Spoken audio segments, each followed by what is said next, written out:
అందరికీ నమస్కారం. తెలుగు స్టోరీస్ లైబ్రరీకి మీ అందరికీ స్వాగతం.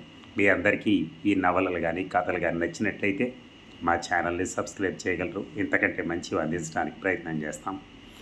ఇక ఇప్పుడు మనం వినబోయే సీరియల్ మీనా 28వ భాగం. రచన ఎద్దనపూడి సులోచన రాణి గారు. మరి కథలోకి వెళ్దామా? ఉదయం పలహారాలు వెళ్ళాయి. చాలలేదని కబురొచ్చింది. గబగబా మళ్ళీ చేయించి పంపారు. కాఫీ బాగాలేదని వేరే చేసి పంపమని తిప్పికొట్టారు.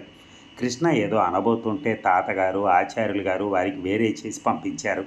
లగ్నం టైం దగ్గరికి వస్తోంది, కానీ విడిది నుంచి పెళ్లి వారు తరలి రాలేదు. ఆచార్యులు గారు పరిగెత్తుకుంటూ వచ్చారు. కమలమ్మ, కృష్ణుడెక్కడా? దొడ్లో ఉన్నాడు. ఎందుకు? కొంప మునిగేట్టుందమ్మా, ఒకసారి వాడు అర్జెంటుగా విడిదికి రావాలి. ఆచార్యులు గారు దొడ్లోకి వెళ్ళారు. ఆయన వెంట కృష్ణ, తాతగారు, ఇంకొక ఇద్దరు పెద్దవాళ్ళు వెళ్ళారు. పెళ్లి మండపం దగ్గర అన్ని ఏర్పాట్లు జరిగాయి. ముహూర్తం దగ్గర పడుతోందని, ఇంకా జరగవలసిన తంగం చాలా ఉందని, ఆలస్యం అయిపోతుందని బ్రాహ్మణులు గోల పెడుతున్నారు. అత్తయ్య కృష్ణ విడిది నుంచి రావటం కోసం ఆత్రంగా ఎదురు చూస్తోంది. దాదాపు గంట తర్వాత వెళ్ళిన వాళ్ళు తిరిగి వచ్చారు. కృష్ణ ముఖం ఎర్రగా, ఆవేశాన్ని బలవంతంగా దిగమింగుతున్నట్లుగా కందగడ్డలా ఉంది. మిగతా వాళ్ళంతా సీరియస్గా ఉన్నారు. తాతగారు రాగానే ఉస్సూరంటూ పడకుర్చీలో కూర్చున్నారు. ఆచార్యులు గారు అప్పటికి చాలాసార్లు చెప్పి ఇంకోసారి ఆఖరిసారి చెప్తున్నట్టుగా అన్నారు. కృష్ణ, నువ్వు మంకు పట్టు పడితే లాభం లేదు. ఇంకో 1000 ఇస్తానను, వాళ్ళే వస్తారు. ఇంకో 1000, ఒక్క చిల్లి గవ్వ కూడా ఎక్కువ ఇవ్వను. ఇష్టమైతే చేసుకోమని, లేకపోతే వెళ్ళిపోమని. వెళ్ళిపోతే మనకు అవమానం కాదట్రా ఆడపిల్లవాళ్ళం, తాతగారు కల్పించుకుంటూ అన్నారు. ఏమిటి తాతయ్య, నువ్వు కూడా అలాగే అంటావు? అవమానం మన ఒక్కళ్ళదేనా? వాళ్ళకి లేదా? పీటల వరకు వచ్చిన పెళ్ళి ఆగిపోతే అది వాళ్ళకు మాత్రం తలవంపులు కాదా? వాళ్ళంత అభిమానం ఉన్న మనుషులైతే అసలు ఈ తగాదాకు వస్తారట్రా? అదే నేను చెప్తున్నాను. ఇంత డబ్బు కక్కుర్తి మనుషులను, అభిమానం లేని వాళ్ళని తెలిస్తే చచ్చినా ఒప్పుకునేవాడిని కాదు. ఇప్పటికైనా మించిపోయింది లేదు. నాకేం సిగ్గు లేదు. నా చెల్లెలు అదృష్టవంతురాలు, అందుకే తప్పిపోయింది అనుకుంటాను. కృష్ణ విసురుగా అన్నాడు. అదృష్టమే. ఒకసారి పెళ్లి తప్పిపోయిన ఆడపిల్లకు మళ్ళీ పెళ్లి చేయాలంటే అంత కష్టమో తెలిస్తే నువ్వు ఇలా మాట్లాడవు. కృష్ణ ఆచార్యులు గారి దగ్గరికి వచ్చాడు. అసలే లావాలాగా కొత్తలు ఆడిపోతున్న అతను బళ్ళున బద్దలవబోతున్న అగ్ని పర్వతంలా ఉన్నాడు. నిస్సంకోచంగా, నిర్మోహమాటంగా చెప్పేశాడు. ఆచార్యులు గారు, ఈ సంబంధం కుదిర్చింది మీరు. మా గురించి మీకంటే ఇంకెవరికీ బాగా తెలియదు. మీరు వెళ్ళి పిల్ల ప్రవర్తన గురించి శంకిస్తూ రాసిన ఆకాశరామన్న ఉత్తరం ఎవరో గిట్టని వాళ్ళు రాశారని చెప్పండి.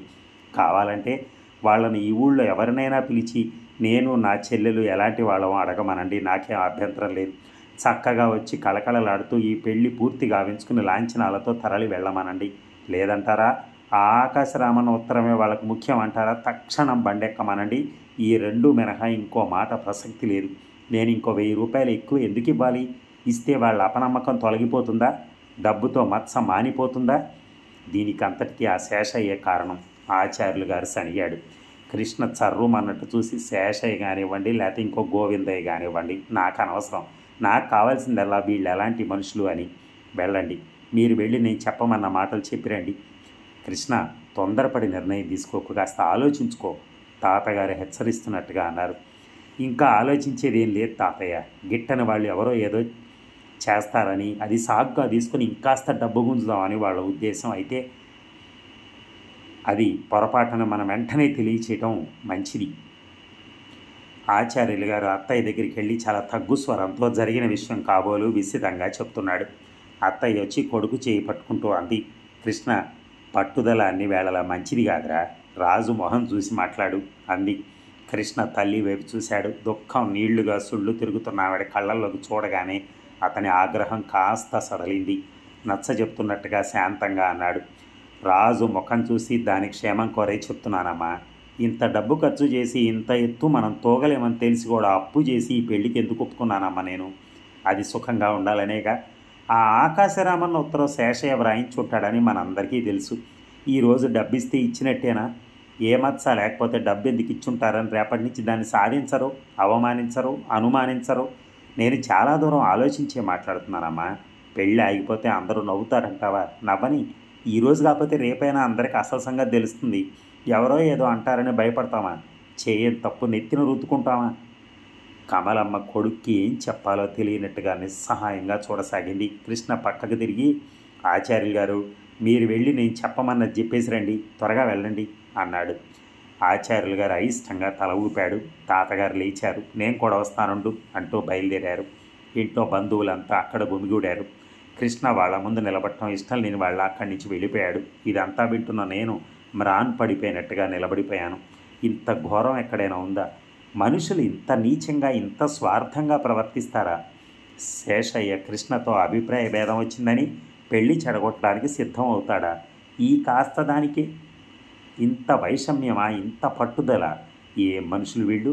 పల్లెటూళ్ళ వాళ్ళంతా అమాయకులని, అతి మంచి వాళ్ళని, కల్లా కపటం తెలియని వాళ్ళని అనుకుంటున్నాను నేను ఇన్నాళ్ళు. ఈ పెళ్లివారు మాత్రం బుద్ధి ఉన్నవాళ్ళేనా? సంస్కారం ఉన్న మనుషులు చేసే పనేనా ఇది? విడిదిలో ఆకాశరామన్న ఉత్తరం పడుంటే మాత్రమే ముందుగా ఈ సంబంధం స్థిరపరచుకునేటప్పుడు కృష్ణ అతని కుటుంబ సభ్యులు ఎలాంటిదో తెలుసుకోకుండానే ఒప్పుకొని ఉంటారా? కృష్ణ అన్నట్టు ఇదేదో సాగుగా తీసుకుని ఇంకో 1000 రూపాయలు లాగాలని ఎత్తుగా పోలు. చిచి, వెధవ మనస్తత్వాలు.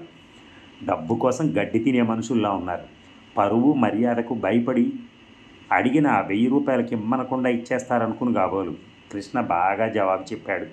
ఇలాంటి సంఘటనలోనే మనిషి వ్యక్తిత్వం ఎంతవరకో తెలిసేది. నాకు అతని పట్ల ఉన్న గౌరవ అభిమానాలు రెట్టింపయ్యాయి. కృష్ణ మొదటిసారి వెళ్ళినప్పుడు ఆ ఉత్తరం సంగతి పట్టించుకోవద్దని, ఎలాంటి అనుమానాలు లేకుండా పెళ్లికి తరలి రమ్మనమని ప్రాధేయపడి అడిగాడట. వాళ్ళు అతని మాట వినలేదు. కృష్ణ ఇంటికి వచ్చేశాడు. ఆచార్యులు గారి కృష్ణ చెప్పమన్న మాటలు చెప్పడానికి వెళ్ళాడు. తాతగారు ఆయన తిరిగి వచ్చారు. వాళ్ళన్న మాటలు ఏమో చెప్పారు. తర్కం హెచ్చింది. దాంతో ఇరువైపులా పట్టుదల కూడా పెరిగింది. చివరికి పెళ్లి వారే దిగొచ్చారు. ఆచార్యులు గారితో కృష్ణ ఒకసారి వచ్చి తమను బ్రతిమలాడితే ఉంటామని కబురు పంపారు. కృష్ణ వెళ్ళనన్నాడు. అప్పటికే ఇది ఊరంతా పాకిపోయింది. పెళ్లివారు వెళ్ళిపోవటానికి ప్రయాణం అవుతున్నారని ఎవరో పరిగెత్తుకుని వచ్చి చెప్పారు. అత్తయ్య కృష్ణ కోసం గాలించింది. కృష్ణ అక్కడెక్కడా కనిపించలేదు. ఊళ్ళో ఎవరూ బండి కట్టలేదట. కృష్ణారావు గారు చెప్తే కానీ మేము కట్టం అన్నారట. మూటా ముల్లె సర్దుకొని కూర్చున్నారు. శేషయ్య మనుషుల్ని పంపి తమ ఊరు నుంచి బళ్లను పంపించాడు. ఈ స్పర్ధకు కారణం శేషయ్య అని తెలిసింది. కానీ నిన్నటి వరకు ఆత్మీయంగా ఉన్న కృష్ణకు శేషయ్యకు ఎందుకు ఈ భేదం వచ్చిందో ఎవరికీ తెలియటం లేదట. మంగమ్మ గారు వచ్చి మెల్లగా ఈ విషయాలన్నీ నా చెవిలో ఊదింది. వీరాయ వచ్చాడు.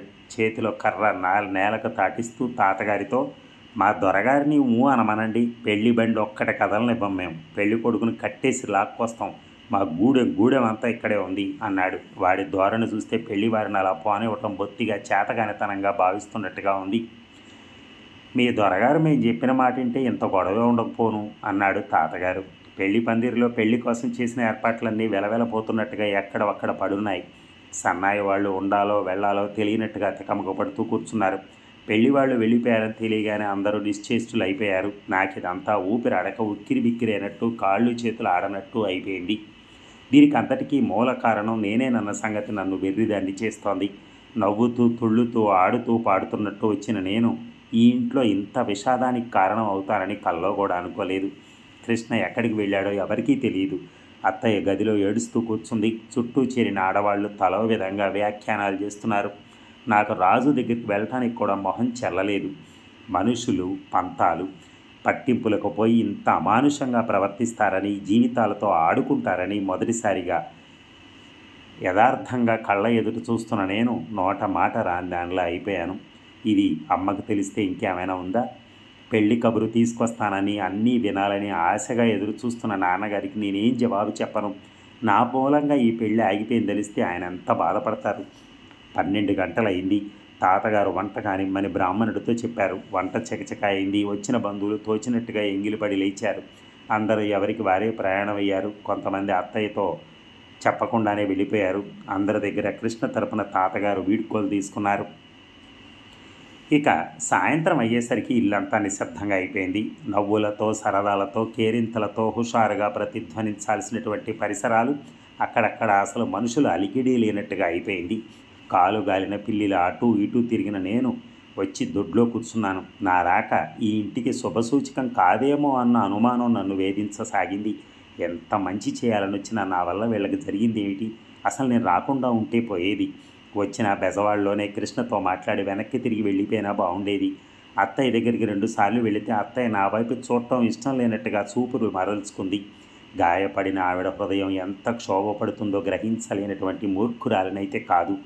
అత్తయ్య నా వైపు ఎప్పుడు చూడలేదో నేను రాజు దగ్గరికి కూడా వెళ్ళలేకపోయాను. నేను ఇక్కడి నుంచి వెళ్ళిపోవాలంటే కృష్ణ రావాలి. అతను వచ్చే వరకు నేను ఉండక తప్పదు. నా మనసు ఒడ్డున పడిన చేపల గిలగిలలాడసాగింది. చాలాసేపటికి దొడ్లో అరుగు మీద చంపకు చెయ్యి ఆనించుకుని కిందకు చూస్తూ అలాగే కూర్చున్న నేను భుజం మీద ఎవరిదో చేయి పట్టంతో ఉలిక్కిపడి తలెత్తాను. నా పక్కగా రాజు నిలబడింది. రాజు ముఖాన ఇంకా నేను దిద్దిన కళ్యాణ తిలకం, ఆ బొగ్గన చుక్క అలాగే ఉన్నాయి. ముఖం ఏడ్చినట్టుగా ఉబ్బి కనురెప్పలు వాడి ఉన్నాయి. ఇక్కడ కూర్చున్నావే వదినా, లోపలికి రా అంది. నేను కళ్ళెత్తి మొహంలోకి సూటిగా చూశాను. ఆ ముఖంలో ఎలాంటి మార్పు రాలేదు. ఆ కళ్ళల్లో నా పట్ల కించిత్తు కూడా కోపం కనిపించలేదు. నా గుండెల మీద నుంచి పెద్ద బరువు దింపుకున్నట్టయింది. రాజు అన్నాను. లోపలికి రా, అమ్మకు ఫిట్ వచ్చింది, అమ్మ దగ్గర ఎవరు లేరు, అక్కడ కూర్చుందాం. నేను రాజు చేయి గట్టిగా పట్టుకుని లోపలికి వచ్చాను. అత్తయ్య చాప మీద పడుకొని ఉంది. కాస్త దూరంలో తాతగారు అక్కడ కూర్చున్న పెట్టె మీద కూర్చొని ఉన్నారు. రాజు వెళ్ళి తల్లి పక్కన కూర్చుంది. నేను ఆవిడ కాళ్ళ దగ్గర కూర్చున్నాను. అత్తయ్య ఏడుస్తోంది. ఆ ఏడుపు సన్నని దారంలాగా మారి నా గుండెలకు బిగించినట్టుగా నా గుండెలు వెలవెలలాడసాగాయి. అత్తయ్య దుఃఖం నేను తీర్చలేనా? దీనికి అంతటికీ కారణం నేను కాబట్టి ఈ సమస్యలు నేను తీరుస్తాను. అత్తయ్య నువ్వు నిశ్చింతగా ఉండు అంటూ నేను హామీ ఇవ్వలేనా? నా మనసంతా అయోమయంగా అయిపోయింది. రాత్రి చాలా పొద్దుపోయింది. వీరాయ్ పని మనుషులతో ఇల్లంతా సర్దించి వెళ్ళిపోయాడు. ఎంతో సంబరంగా జరుగుతుందనుకున్న పెళ్లి పోట్లాటలతో ఆగిపోవటంతో పిల్లలు బిక్క మొహాలేసుకుని త్వరగానే నిద్రపోయారు. అత్తయ్యకి మెలకు వచ్చింది, కానీ చాప మేయించి కూడా లేవని లేదు. నీరసంగా అలాగే పడుకుంది. రాజు వంటింట్లోకి వచ్చి కాఫీ తయారు చేస్తుంటే నేను సాయం చేశాను. రాజు తల్లి చేత బలవంతంగా కాస్త కాఫీ తాగించింది. తాతగారు పడుకున్నారు. రాజు అలిసిపోయిన దానిలా చాప మీద తల్లి పక్కగా ఒదిగి పడుకుంది. రాజు కళ్ళల్లో మాటి మాటికి నీళ్లు నిండుతూ ఉండటం నేను గమనించకపోలేదు. రాత్రి చాలా పొద్దుపోయింది. చాప మీద పిల్లల పక్కన పడుకున్న నేను ఎంతసేపటికి నిద్ర రాకపోవడంతో లేచి దొడ్లోకి వచ్చాను. అక్కడెక్కడా దీపం లేదు. సప్తమి నాటి వెన్నెల దొడ్లో దూరంగా పడుతోంది. పందిరి కింద చీకటిగా ఉంది. కాస్త నిదానంగా చూస్తే తప్ప ఎక్కడ ఏ వస్తువు ఉన్నది కనిపించడం లేదు. పందిట్లో కాలు పెట్టి అరుగు మీద కొద్దిసేపు కూర్చుందామని అటువైపు వెళుతున్న నేను హఠాత్తుగా ఆగిపోయాను. ఎదురుగా ఎప్పుడు తాతగారు కూర్చునే పడకుర్చీలో కృష్ణ పడుకొని ఉన్నాడు. అతను మేలుకొనున్నాడో లేక నిద్రపోతున్నాడో లేక దీర్ఘాలోచనలో ఉన్నాడో కానీ నా రాకను గమనించలేదు. కళ్ళ మీద 2 చేతులు ఆనించుకుని పడుకొని ఉన్నాడు. అతను పడుకున్న తీరు నిద్రపోతున్నట్టుగా లేదు. కొంపదీసి అతను కూడా ఏడవటం లేదు కదా. నాకు భయం వేసింది. గుండెలు దడదడలాడాయి. పాపిష్టి దాన్ని, ఒక్కసారి వీళ్ళందరి మనసుల్లో ఎంత విషాదం గుమ్మరించాను అనిపించింది. ఒక్క అడుగు వెనక్కేసి వచ్చినంత నిశ్శబ్దంగా వెనక్కి వెళ్ళిపోదామనిపించింది. సగం వెనక్కి తిరిగాను కూడా, కానీ నా మనసు ఒప్పుకోలేదు. నా కాళ్ళు నేను చెప్పినట్టు వినలేదు. కానీ తెలియకుండానే మెల్లగా అతని దగ్గరికి వచ్చి ఆగాను. ఒక్క క్షణం అలసటగా నిస్పృహగా పడుకునున్న అతని వైపు చూస్తూ అలాగే నిలబడ్డాను. అతని పట్ల ఆత్మీయత, అనురాగం, అభిమానం, స్నేహం ఒక్కసారిగా ఎల్లువై భావాలు ఉవ్వెత్తున లేచి నన్ను ముంచి వేశాయి. అప్రయత్నంగా నా చేయి అతని తల మీద ఆనించాను. అతను ఎంత పరధ్యాసగా ఉన్నాడో అంతెత్తున ఉలిక్కి పట్టడంతోనే నాకు అర్థమైంది. అధాటున చటక్కన కళ్ళు తెరిచిన అతను నన్ను చూడగానే నువ్వా అన్నాడు. నేనేం మాట్లాడలేదు. అమ్మయ్య, రాజు అత్తయ్యలాగా ఇతను కూడా ఏడవటం లేదు. కానీ ఏడుపు కంటే కూడా భారంగా ఉన్న బాధ అతని మొహంలో తొంగి చూస్తూ కనిపించింది. నిద్రపోలేదా నువ్వు అని అడిగాడు నన్ను. నేను దానికి కూడా జవాబు చెప్పలేదు. కృష్ణ మెల్లగా తన తల మీద నుంచి నా చేయి తీసేశాడు. అతనితో ఎన్నెన్నో చెప్పాలనిపిస్తోంది. ఎన్నో మాటలు ఒక్కసారిగా గొంతులో ఉక్కిరిబిక్కిరి అవుతున్నాయే తప్ప ఒక్కటి పెగిలి ఇవతలకు రాలేదు. తల దించుకొని పైట చెంగు చేతిలోకి దాచుకుని దాని దారాలు లాగుతూ నిలబడిపోయాను. జరిగిన దానికి అంతటికీ నేనెంత బాధపడుతున్నానో నోటితో చెప్పకుండానే అతను గ్రహించి వేస్తే ఎంత బావుండు అనిపించసాగింది. కృష్ణ తల కింద 2 చేతులు పెట్టుకుని ఒక్క క్షణం తదేకంగా నా వైపే చూడసాగాడు. తర్వాత అడిగాడు, ఎప్పుడు వెళ్తున్నావు నువ్వు? నువ్వెప్పుడు వెళ్ళమంటే అప్పుడు. కృష్ణ సమాధానం చెప్పలేదు. అతని కళ్ళు నా మీద నిలిచిన ఆలోచనలు మళ్ళీ ఎక్కడో దూరంగా వెళ్ళిపోయాయని గ్రహించాను. నేను నిష్ఠూరంగా అన్నాను, నిన్ననే నన్ను నువ్వు పంపి ఉంటే ఇంత అనార్థం జరిగి ఉండేది కాదు. నీ మాట వినకుండా నేను బలవంతంగా వెళ్ళిపోయినా బాగుండేది. కానీ కానీ ఇది ఇలా పరిణమిస్తుందని నేను అనుకోలేదు. నా రాక మీ అందరికీ ఇలాంటి బాధ తెచ్చిపెడుతుందని అనుకుంటే అసలు నేను వచ్చేదాన్నే కాదు. బెజవాడ నుంచే తిరిగి వెళ్ళిపోయేదాన్ని. కృష్ణ మౌనంగా నా సంజాయిషి వినసాగాడు. నేను ఉదయం నుంచి నా మనసులో పడుతున్న బాధ అంతా కక్కేశాను. నిజంగా చెప్తున్నాను, నేను ఇక్కడికి రావటం పొరపాటు. ఒకవేళ వచ్చిన సుందరి ఇక్కడ ఉండగా నీతో అలా చనువుగా మసలటం నా తెలివి తక్కువతనం. నేను ఇక్కడి నుంచి వెళ్ళినా నాకు మనశ్శాంతి ఉండనే ఉండదు. నా మూలంగా ఈ పెళ్ళి ఆగిపోయిందనే బాధ నన్ను నిత్యం వెంటాడుతూనే ఉంటుంది. నాన్నగారికి ఇది తెలిస్తే నన్ను ఎన్ని చివాట్లు వేస్తారో తెలుసా? మావయ్యకి ఇది తెలియాల్సిన పనే ఉంది. మామూలుగా అన్నాడు అతను. తెలియకుండా ఎలా జరుగుతుంది? సరే, దీనికి అంతటికీ నువ్వు ఒక్కదానివే బాధ్యురాలివి కావుగా. నాకు ఇందులో భాగం ఉందని చెప్పు మావయ్యతో. నేను తల అడ్డంగా తిప్పాను. నీకేం భాగం లేదు. నేను నిన్ను కవ్వించాను. పిచ్చి పిచ్చి వేషాలు వేసి పిచ్చి పనులు చేసి నిన్ను రెచ్చగొట్టాను. నాకు పడాల్సిన శిక్ష నీకు పడటం చాలా అన్యాయం. నాకు తెలుసు. నా దారిని నేను వెళ్ళిపోతాను. మీరు ఆ అవమానాల నుంచి, కష్టం నుంచి తేరుకోవాలంటే ఎన్ని రోజులు పడుతుందో, ఎంత ఇబ్బంది పడాల్సి వస్తుందో. నువ్వు అట్లా ఏమనుకోవద్దు. ఏది ఎలా జరగాలనుంటే అలా జరుగుతుంది. ఒకరి కారణం అనుకోవటం ఒట్టి భ్రమ. నాకెందుకో ఒక్కసారి అతని దగ్గరగా వెళ్ళి అతను హత్తుకుపోవాలనిపించింది. కాకపోతే అతని తలను నా గుండెలకు అదుముకుని చల్లగా స్నేహపూరితమైన మాటలు ఏమైనా చెప్పి అతనిలో కనిపిస్తున్న అలసటను మాయం చేయాలనిపించింది. కానీ కృష్ణలో రాయిలా కఠినంగా కనిపిస్తున్న గంభీరత్వం నన్ను దూరంగా నిలబెట్టి ఈ రెండూ సాధ్యం కానివ్వలేదు. ఇద్దరూ మౌనంగా చాలాసేపు అలాగే ఉండిపోయాం. నా మెదడు వేగంగా చురుగ్గా ఏమేమో ఆలోచిస్తోంది. కొద్దిసేపు అయిన తర్వాత కృష్ణ అన్నాడు, వెళ్ళి నిద్రపో మీనా. నువ్వు నాకు వాగ్దానం ఇవ్వాలి. హఠాత్తుగా తలెత్తుతూ అడిగాను, ఏమిటది? ముందు నాకు మాట చెల్లిస్తానని చెప్పు. అది నీకు నాకు ఇబ్బంది కలిగించకుండా ఉంటే అలాగే. రాజుని నాతో తీసుకెళ్తాను. నాన్నగారితో ఇదంతా చెప్పేస్తాను. నా మూలంగా దాని పెళ్ళి తప్పిపోయింది కాబట్టి ఇంతకంటే మంచి సంబంధం తెచ్చి దాని పెళ్ళి జరిగేలా చూస్తాను. అలసటనగా ఉన్న అతని మొహంలో చిరునవ్వు మెరిసింది. నీ మొహం అన్నాడు. లేదు, నేను నిజంగా సీరియస్గా చెప్తున్నాను. నువ్వు నా వెంట రాజును పంపించే వరకు నేను ఇక్కడి నుంచి కదలను. పోనీ రాజు పెళ్ళయ్యే వరకు నువ్వు ఇక్కడే ఉండిపోకూడదు. అతని కళ్ళల్లోకి కొద్దిగా కొంటితనం వచ్చింది. నువ్వు ఇది నవ్వులాటగా తీసేయద్దు. రాజుకి ఏం పర్వాలేదు. నీ చెల్లెలు నీకంటే ఎక్కువగా ప్రాణంగానే చూసుకుంటాను నేను. రాజుకు మా ఇంట్లో ఏ లోటు రానివ్వను. నువ్వు ఈ విషయంలో మాత్రం నా మాట తీసేయద్దు. కృష్ణ నా వైపు విచిత్రంగా చూశాడు. దయ ఉంచి ఆ మక్కుపట్టు మాత్రం పట్టకు. ఇప్పుడు ఈ జరిగిన దానికంటే నన్ను ఇంకా పెద్ద ఇబ్బందిలో తోసిందానివి అవుతావు. నేను ఒక అడుగు ముందుకు వేశాను. అతని చెయ్యి నా చేతుల్లోకి తీసుకుంటూ అడిగాను, ఒక్క మాట అడుగుతాను, నిజం చెప్పు. నేను నీకు ఆత్మీయురాల్ని, అవునా కాదా? దానికి దీనికి సంబంధమేం లేదే. ఎందుకు లేదు? తప్పకుండా ఉంది. నేను ఇది అడుగుతున్నది నీ కోసం, రాజు కోసం కానే కాదు, నా కోసం, నా తృప్తి కోసం.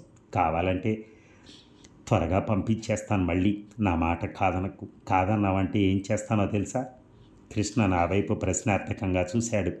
నువ్వు అన్న మాటే నిజం చేస్తాను.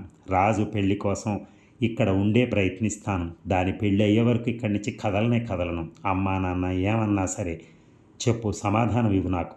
నాతో రాజుని నేను కోరినట్టు పంపిస్తావా, లేక నన్నే ఇక్కడ ఉండిపోమ్మంటావా? కృష్ణ నవ్వాడు. అందమైన అతని పలువరస చీకట్లో మెరిసింది. నువ్వు మంచిదానివే. నిజంగానే నా ముక్కుకు తాడు పొడుస్తున్నావు. అతను నవ్వు చూసిన తర్వాత నాకు కొంచెం ధైర్యం వచ్చింది. దాదాపు గంట బ్రతిమలాడి, వాదించి, కోపగించుకుని, అలిగి, పోట్లాడి, చివరికి ఎలాగైతేనే రాజును నాతో తీసుకెళ్లేలా అతని చేత ఒప్పించగలిగాను. అతను అంగీకారం తీసుకున్న తర్వాత నాకు కాస్త ధైర్యం వచ్చింది.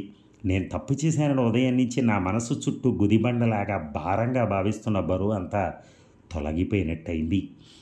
ఇక సికింద్రాబాద్ స్టేషన్లో దిగి ట్యాక్సీలో ఇంటికి వెళ్తున్న నాకు ఇల్లు సమీపిస్తున్న కొద్దీ గుండెలు దడదడలాడసాగాయి. కృష్ణ ఇష్టానికి వ్యతిరేకంగా నాన్నగారికి చెప్పకుండా, అమ్మకు తెలియకుండా రాజేశ్వరిని వెంటబెట్టుకుని మా ఇంటికి తీసుకొస్తున్నాను.